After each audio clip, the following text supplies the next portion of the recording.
하나님 말씀 신약성경 마태복음 6장 24절 말씀 한 절만 함께 읽겠습니다. 신약편 8쪽 마태복음 6장 24절 말씀 한 절만 같이 읽습니다. 함께 읽겠습니다. 한 사람이 두 주인을 섬기지 못할 것이니 혹 이를 미워하고 저를 사랑하거나 혹 이를 중히 여기고 저를 경히 여김이라. 너희가 하나님과 재물을 겸하여 섬기지 못하느니라. 아멘. 예수님은 마리아의 몸으로 이 땅에 태어났습니다. 그런 예수님께서 요셉의 집안에서 30년 동안 동생들과 함께 무엇에든지 명확하진 않아도 그냥 흘러오는 전설에 의하면 목수의 일을 했다라고 그렇게들 생각합니다. 팔레스타인의 목수라는 얘기는 우리하고 달라서 나무만 다루는 게 아니라 그들의 대부분 집들이 돌집이잖아요. 돌을 깎아서 세웠고 벽돌을 하고 그런 집을 짓는 모든 사람들, 돌을 하던 사람들도 다 목수라고 그랬대요. 집을 짓거나 그런 일을 했을 겁니다. 그리고 우리가 알듯이 그의 생의 마지막 3년 반 동안은 하나님이 부른 구세주로서의 사역을 감당했음을 우리는 압니다. 그리고는 십자가에서 우리 죄를 지고 돌아가시고 그 마지막 외침이 다 이루었다입니다. 하나님이 예수님에게 맡겼던 구속사역, 본인이 할 수 있는 모든 것을 다 마친 거죠. 그리고는 하나님이 그를 부활시키십니다. 그리고 부활한 뒤 40일 동안 제자들과 여러 성도들을 만났다라고 기록을 합니다. 그리고는 40일 뒤에 승천하시죠. 사도행전에 의하면 그 40일 동안, 즉 예수님이 부활하셔서 제자들을 만난 동안 한 것이 하나님의 나라의 일을 가르치며 하나님 나라의 일을 가르쳤다. 3년 6개월 동안 제자들과 함께 있으면서 함께 있는 자체가 가르치는 일이었어요. 근데 뭘 가르쳤냐? 그가 부활해서 40일 동안 제자들과 함께 있는 마지막 수업이 내용이 뭐였냐면 하나님 나라입니다. 그러니 그럼 예수님이 3년 6개월 동안 한 일은 뭐냐? 역시 하나님 나라겠죠. 구약성경은 말하기를 구약성경 전체가 하는 게 예수 그리스도에 대한 이야기를 미리 얘기해 준 것입니다. 어떤 이는 표현하기를 구약성경은 모델하우스랍니다. 하나님이 해줬던 일들이 어떻게 될 거라고 보여주는 모델하우스가 구약 성경이라고요. 그러면 그 모습 역시 구약에도 가장 중요한 핵심은 뭐였겠습니까? 하나님 나라입니다. 그러니까 성경 전체는 우리에게 보여주려고 한 게 하나님 나라인 거죠. 그렇게 된 이유는 원래 창세기 1장과 2장, 즉 아담이 범죄하기 이전 이 내용이 그냥 하나님 나라입니다. 하나님이 다스리고 하나님이 만든 모든 피조세계는 보기 좋았고 그 모든 것은 하나님의 뜻대로 제대로 움직여지는 그것이 하나님 나라였었습니다. 근데 문제는 아담과 하와가 범죄함으로 이 하나님 나라에서 쫓겨났죠. 그리고 다시는 그곳에 갈 수 없게 됐어요. 왜냐하면 불검을 든 화염검을 든 그룹이 스랍이 그것을 지켜서 생명나무에 가까이 오지 못하도록 이 생명나무가 상징하는 모습이 하나님 나라겠죠. 즉 생명나무로 계속 생명이 쭉 유지되어지는 영원한 삶, 그게 하나님의 나라를 상징하는 모습인데 거기를 못 오게 막았습니다. 그러니 쉽게 생각하면 아담 이후 모든 사람들은 어디에 속속돼 있습니까? 하나님 나라의 소속될 수 없는. 예수님은 복음서에서 너희 아비 마귀에서 났다라고 표현을 해요. 그러니 아담 이후의 모든 사람들은 다 마귀에게 속한 마귀의 종이고 마귀의 나라의 백성이었던 거예요. 그게 이 땅 모든 사람들의 삶입니다. 즉 하나님을 볼 수가 없어요. 알 수도 없고 깨닫지도 못합니다. 그렇죠? 그러니까 이 땅에 있는 모든 사람들, 에베소 2장 1절에 있던 것처럼 죄와 허물로 죽었던 너희, 죄와 허물로 죽었다는 이야기가 죽었다는 게 아니라 하나님 나라에서는 쫓겨나고 사단의 나라에, 마귀의 나라에 존재하는 그와 같은 사람들이었다는 거예요. 그런 우리들을 예수님을 통해서 건져내서 이제 우리는 하나님 나라의 백성이 된 거죠. 그래서 사도 바울의 편지 속에 우리의 시민권이 어디 있다고요? 하늘에 있다. 우리 하늘나라 백성이 된 거예요.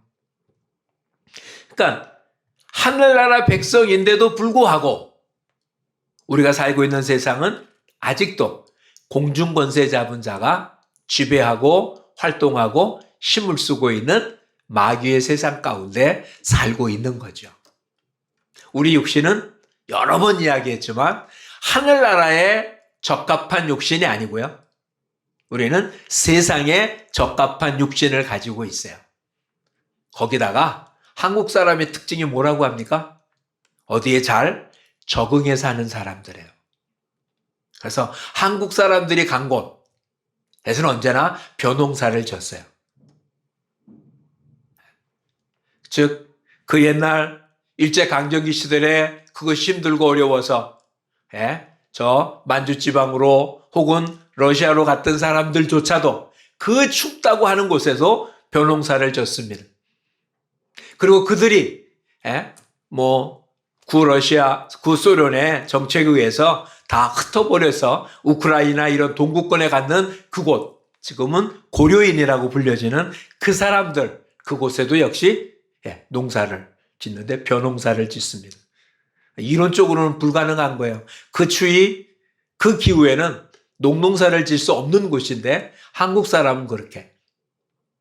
그래서 지금도 그와 같은 모습을 가져서 한국 사람은 지구촌 어디에도 적응을 해서 선교사님이 활동을 합니다.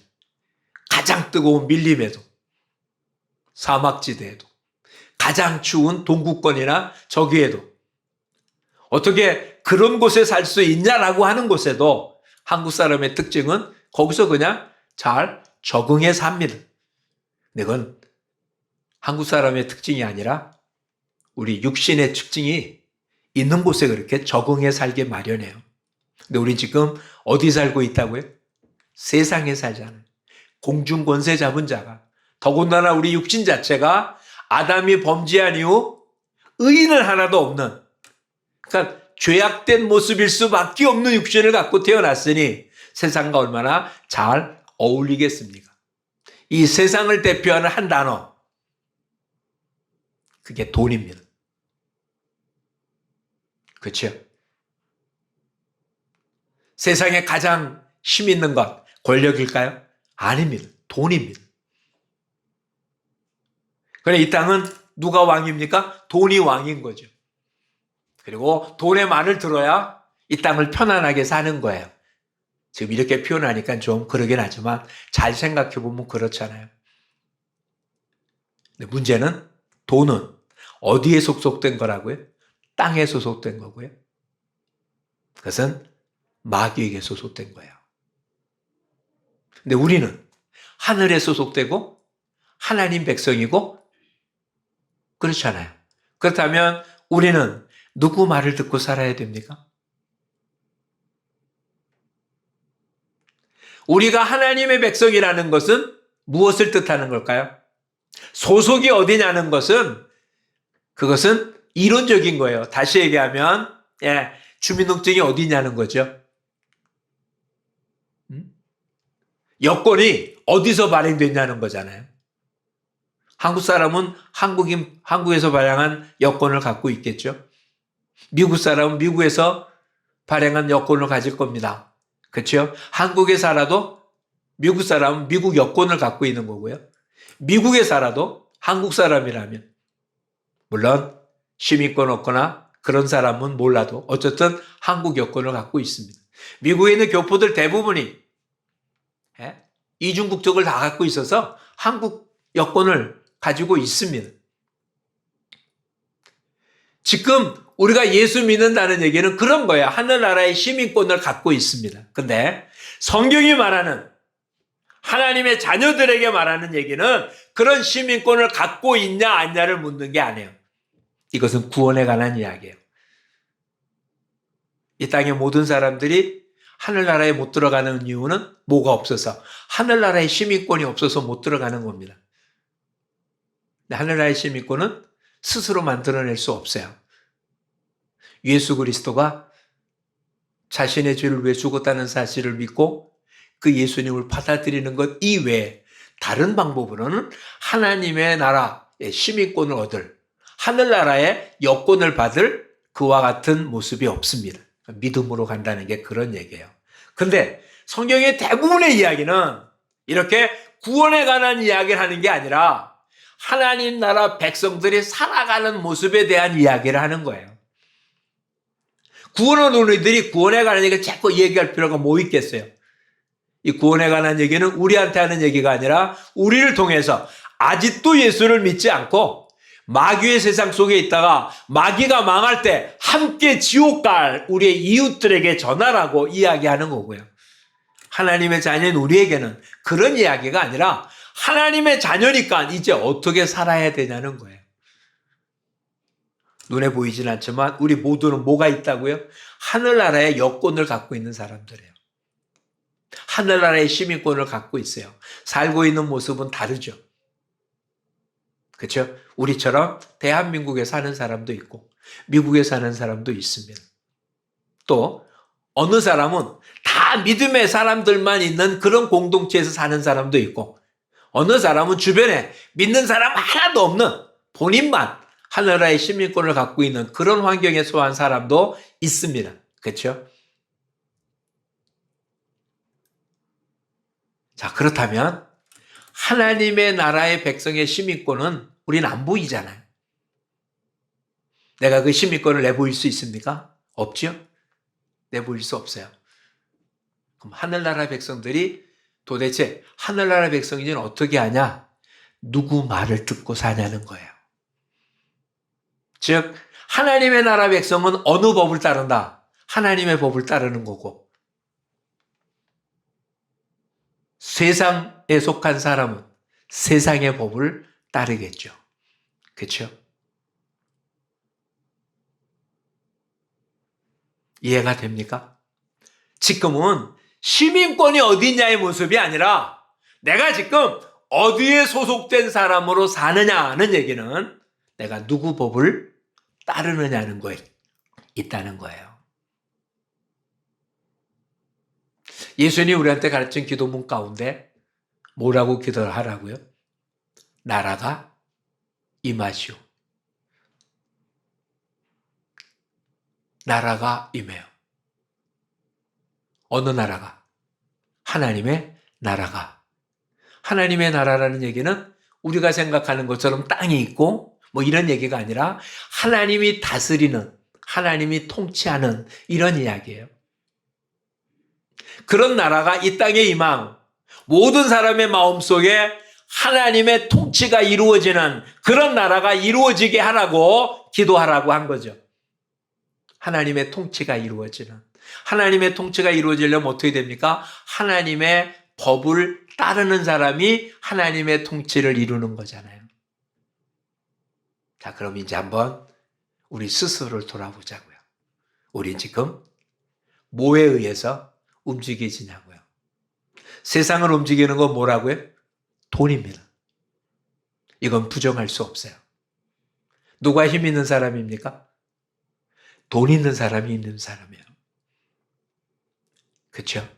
오죽했으면 유전무죄고 무전유죄입니까? 그걸 아무리 욕해도 어쩔 수 없죠. 예, 미국의 유명한 스포츠 선수가 어떤 법정에 문제가 섰을 때 그는 무죄 판정을 받았습니다. 근데 그가 쓴 변호사비가 이게 상상을 초월합니다. 웬만한 기업 만큼의 돈을 썼어요. 공정해 보이는 나라인데, 그렇죠? 민주주의가 어떻고 뭐하고 항상 이런 나라에도 돈을 많이 쓰는 곳은 뭔가 유무죄가 바뀌어집니다. 이게 세상 나라예요. 이걸 우리 모두도 부정할 수 없죠. 그러니 어떻게 이 땅에 뭐 어떡하려고 어떻게 하든 그 힘을 얻으려고 무던히 애쓰는 거 아닙니까? 부정할 수 없잖아요. 근데 문제는 이런 법은 어디나 통용된다고요? 세상에서만. 근데 우리는 지금 영원한 세상을 삽니다. 육신을 갖고 있는 세상에만 사는 게 아니라 육신이 끝난 다음에도 우리는 영원한 삶을 살 거예요. 근데 그 영원한 삶은 이 땅의 법칙은 적용되지 않습니다. 그렇다면 이제 오늘 본문에 나타난 두 주인을 섬기지 말라는 게 무슨 얘기입니까? 어느 한 나라에 소속되라는 거잖아요. 어느 하나의 통치를 받으라는 거잖아요. 둘 다 하면 좋겠지만 그럴 수 없다. 하나를 중히 여기면 하나를 경히 여길 수밖에 없다. 하나를 좋아하면 하나를 덜 좋아할 수밖에 없다. 이건 당연하지 않아요? 그렇죠? 똑같이 사랑할 수 있겠습니까? 그거는 그냥 말이죠, 말. 실제로는 그럴 수 없어요. 차 두 대가 사고를 났습니다. 누가 가해자고 누가 피해자입니까? 예? 누가 가해자고 누가 피해자입니까? 51% 이상, 51% 이상의 사고 책임자가 가해자, 그보다 작은 자가 피해자입니다. 물론 보험을 계산할 때는 그걸 계산하겠지만 법적인 모습에서는 더 많이 한 자가 가해자입니다. 지금 하나님은 우리는 이 중에 어느 걸 더 많이 차지하냐 이걸 묻는 게 아닌 거예요. 우리 모두 다시 한번 살펴보죠. 나는 어디에 소속된 자입니까? 우리는 분명 하나님께 소속된 하나님의 백성이고 하나님의 다스림을 받는다는 사실은 틀림없습니다. 법적으로. 그리고 서류적으로. 실제 삶 속에서는 나는 지금 누구의 지배를 받고 있습니까? 예수님 뭐라고 얘기하십니까? 나를 사랑하면 어떡할 거라고요? 나의 계명을 지킬 것이요. 계명을 지키면 하나님 사랑하는 게 아닙니다. 사랑하면 계명을 지킨답니다. 하나님의 백성이면 어떡한다고요? 하나님의 법을 따른다. 이런 이야기가 되는 거잖아요. 물질은 알고 있듯이 조금 더 읽어보면 뭐라고 돼 있습니까? 33절에 우리가 잘 아는 거잖아요. 먼저 그의 나라와 그의 의를 구하라. 그리하면 이 모든 것을 너에게 더하라. 이 모든 것은 어디에 속한 걸까요? 땅에 속한 겁니다. 그 앞에 염려하는 게 무엇이에요?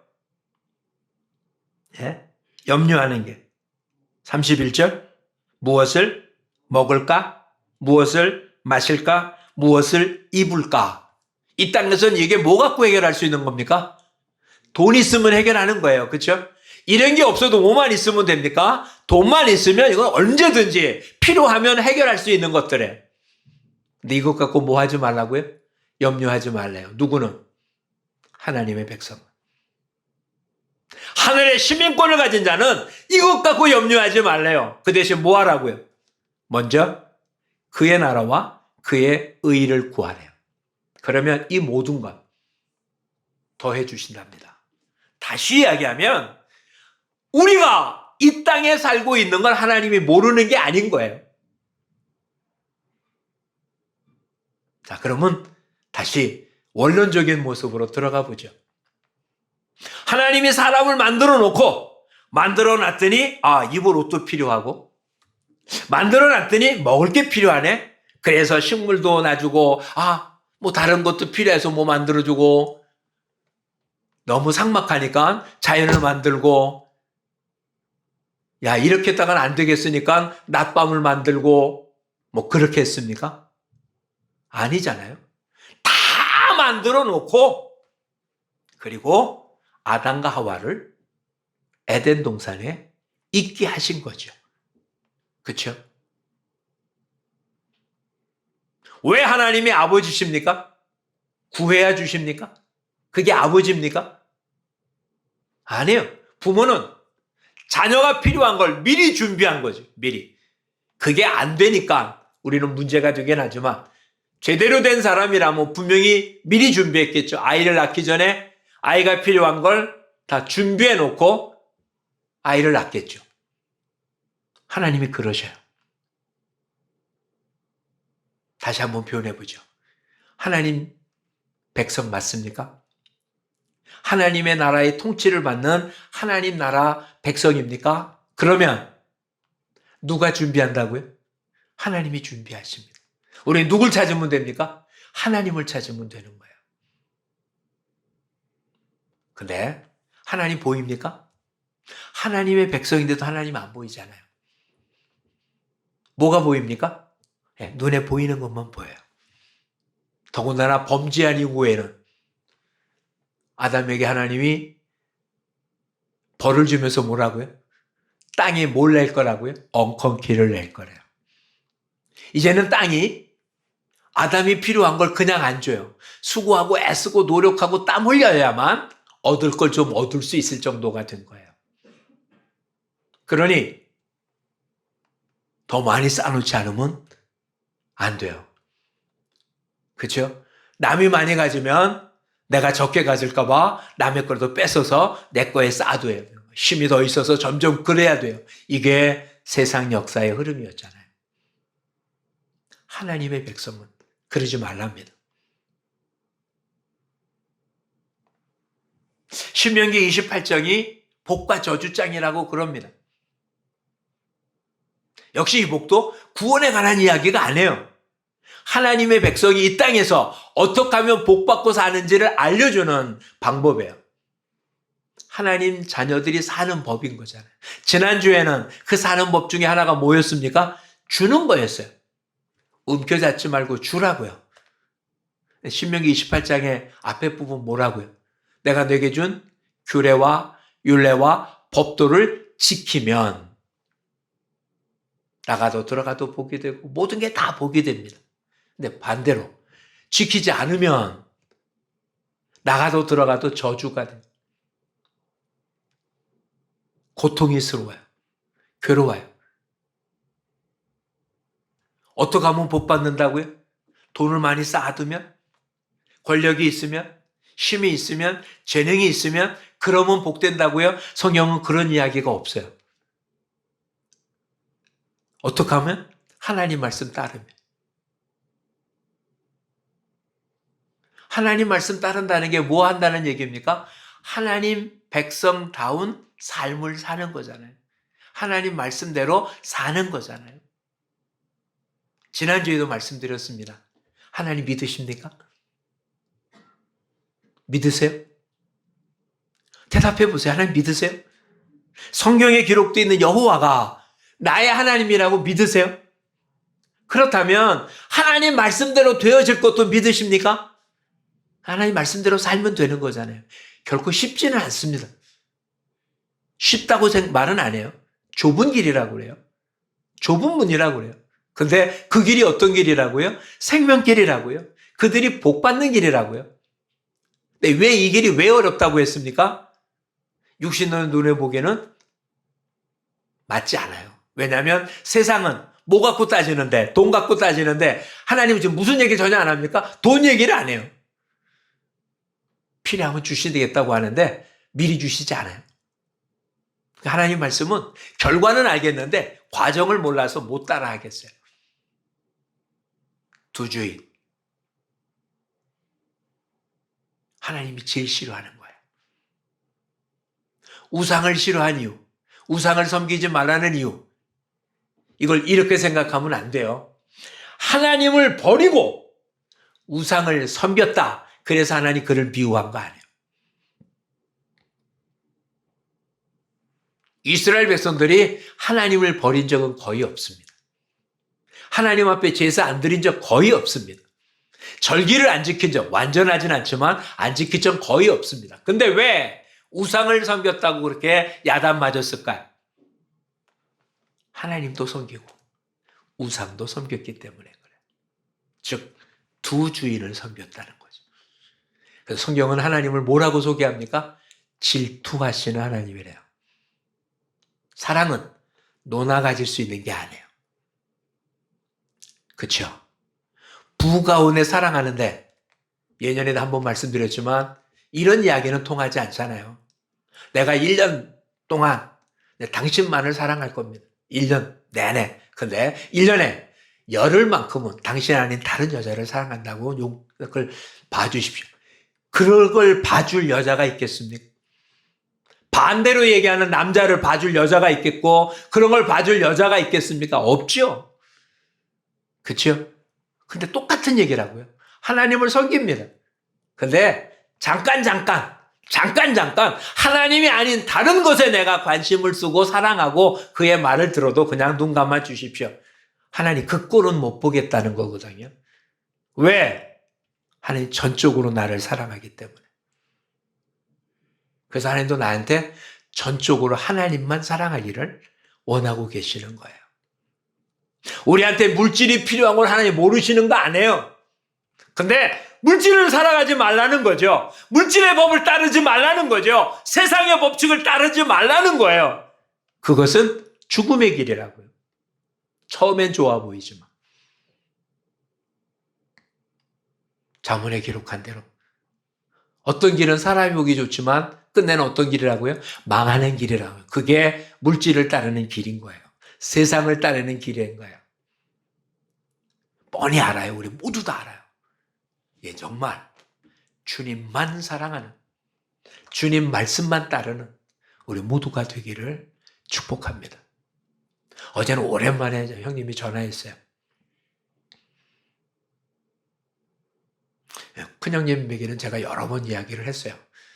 다행히 형님이 우리 교회 유튜브를 안 보기 때문에 얘기할 수 있죠. 만약에 유튜브 보고 있다면 형님 얘기를 마음껏 못할 텐데 정말 지금은 신앙 안에 아름답게 성장하는 모습이 정말 어제는 기뻤습니다. 과거에는 항상 그랬거든요. 하여튼 술 없으면 못 사시는 분이었거든요. 신앙생활하다가 이제 끊었다고 했는데도 얼마 뒤에는 전화해서 야, 나 오늘 또 먹었다. 그게 일이었어요. 전화할 땐 술 드신 거였어요. 내가 어제 그래도 오늘 또 2병 먹었다. 그리고 전화하십니다. 근데 어제 전화해서 이렇게 말씀하세요. 이제 눈에 안 보인다. 눈에 안 들어온다.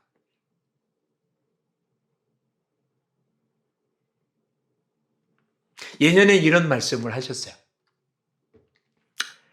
하나님이 은혜면 내가 끊어야 될 건 끊을 거고 그럴 거다. 만약에 내가 끊으려고 애쓴다면 이건 하나님 은혜가 아니라 율법이다. 그러니 하나님 은혜로 다 할 거다. 근데 그게 몇 년 지나도 은혜가 그렇게 안 되는 거예요.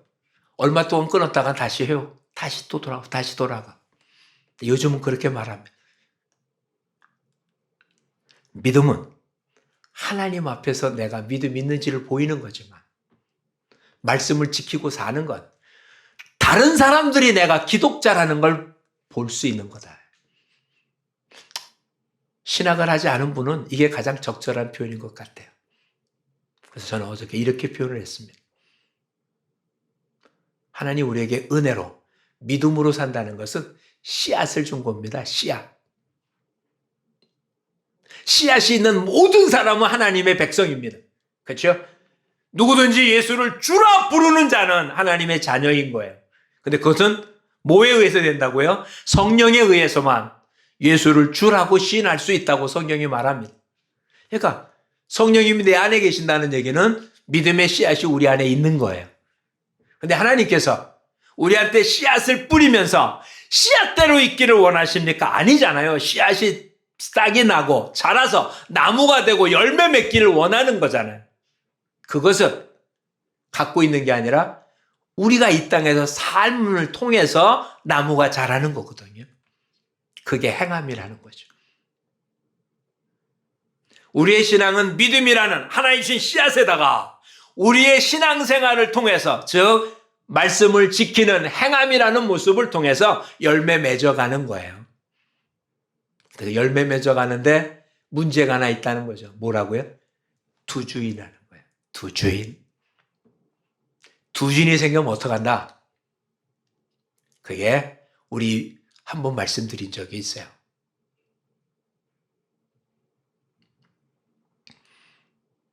돌짝에 떨어져서 뿌리가 깊지 못하든지, 가시덤불에 떨어져서 세상의 염려, 물질의 문제, 여러 걱정들, 이런 쾌락의 모습이 덩굴져져서 열매 맺지 못하게 한다.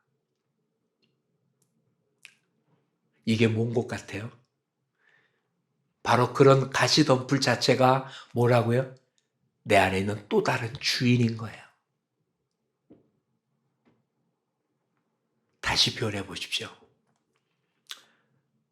이런 가시덤불은 내가 무엇을 먹이지 않으면 절대로 자라지 못합니다. 내 안에 거시덤불이 자랐다는 것, 내 안에 쓴뿌리가 자랐다는 것, 내가 그에게 계속 영양분을 공급했기 때문에 자라는 거예요. 두주인은 내가 계속 그에게 뭔가 공급하고 있기 때문에 생기는 거예요. 탐심을 공급합니다. 쾌락을 공급합니다. 염려거리를 공급했으니까 가시덤불이 자라는 거예요. 그래서 내 믿음은 있는데 뭐는 없다고요? 열매는 없는 거예요. 올해는 저와 여러분 열매 맺는 삶이 되기를 축복합니다. 씨앗대로 남아있는 게 아니라 이게 자라서 우리 속에 계속 끌어오르는, 주님 말고 다른 걸 쫓고자 하는, 이게 다른 거 아니에요. 내 육신 속에 있어요. 이거를 요한 1서에서는 이렇게 표현하네요. 세상과 세상에 속한 걸 사랑하지 말라. 이건 뭐라고요? 육체의 정욕, 안목의 정욕, 이생의 자랑이니 이것은 아버지께로부터 온 게 아니라 세상으로부터 온 거다. 안목의 정욕, 육신의 정욕, 이생의 자랑, 이런 가시덤불들이 우리의 삶 속에 하나님 아닌 다른 것을 추구하다가 열매 못 먹게 한다. 오늘 저와 여러분의 삶, 이 가시덤불을 날마다 제거하는 삶이 되기를 축복합니다. 나도 모르는 사이에 가시덤불의 씨앗은 계속 떨어집니다. 그래서 그것이 주인인 양 그렇게 나를 괴롭히고, 오히려 반대로 그것이 나를 잘해줄 것처럼 착각합니다. 그의 쾌락이 나를 즐겁게 할 것 같고, 내가 염려한 이 문제만 해결되면 잘 될 것 같고, 네, 결코 하나님 위에 어떤 것도 우리를 잘 되게 하려고 노력하고 애쓰는 건 없습니다. 사단은 우리를 죽이려고 하는 것이지 우리를 살리려고 하지 않습니다. 사단은 우리를 도와주지 않습니다. 우리를 쓰러뜨리고 넘어뜨리고 우리를 망가뜨리려고 하지 결코 우리한테 거저 호의를 베풀지 않습니다. 그러니 이제 속지 말고요. 두 주인이 아닌 하나님만 온전히 섬기며 사는 저와 여러분이 되기를 축복합니다. 말씀을 떠나지 마십시오. 기도를 멈추지 마십시오. 그리고 적절한 운동이 필요하잖아요. 그게 봉사와 헌신이고 전도인 거예요. 여러분의 수준에 맞는 것만큼만 하시면 돼요. 남들이 하는 거 따라갈 필요 없고요. 내 지금의 믿음의 수준만큼, 그럼 내 믿음의 수준이 커지면 봉사와 섬김이 커지면 되는 거예요. 커졌는데도 작게 하는 건 안 되지만 작은데 크게 하는 것도 문제예요. 오래 못 가고 쓰러지니까. 할 수 있는 방법. 거기서부터 한 걸음씩 움직여서 이제는 정말 우리 모두 주님만 섬기는, 그래서 하나님으로부터 칭찬받는 그런 복됨이 있기를 축복합니다. 자, 오늘 본문을 다시 한번 보시죠. 하나님과 재물을 겸하여 섬길 수 없다. 재물이라는 말에 나는 재물 안 섬겨라고 하지 말고요.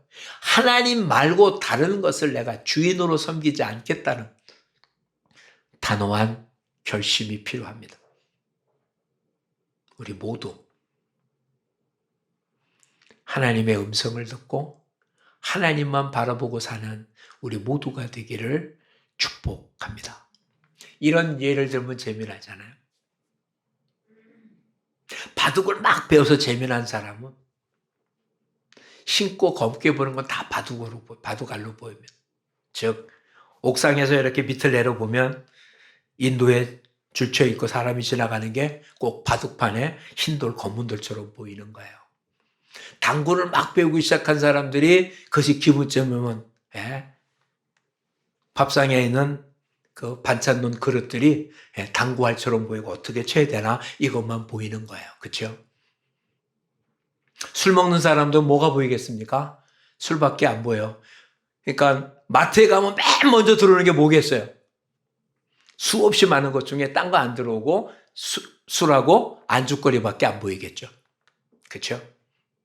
여러분의 생각 속에 제일 처음에 떠오르는 게 뭡니까? 마트에 가면 맨 먼저 뭐가 떠오릅니까? 뉴스를 보면 맨 먼저 뭐가 떠오릅니까? 여러분의 삶 속에 뭐가 가장 많이 보이고 뭐는 잘 안 보입니까? 하나님의 자녀는 이 모든 것 속에서 하나님의 뜻이 보여야 되는 거예요. 하나님의 뜻이 아니었던 것, 여태껏 내가 육체가 추구했던 것은 내 눈앞에 있는데 그게 안 보이는 거예요. 안 보여요. 형님한테 그렇게 얘기했어요. 지금 마트에 들어가면 술이 보이냐? 안 보인대요. 술은 제일 보이는 앞에 놔 있잖아요. 들어가자마자 처음에 보이는 게 그런 거 아니에요? 지금 그게 안 보인대요. 안 보이니까 살 이유가 없는 거잖아요. 하나님만 섬기면 죄가 눈에 안 들어옵니다. 세상의 쾌락이 아니에요. 그게 즐겁지가 않다고. 그냥 해도 괜찮아요. 근데 안 해도 아무런 문제가 없어요. 그게 즐겁지가 않아요.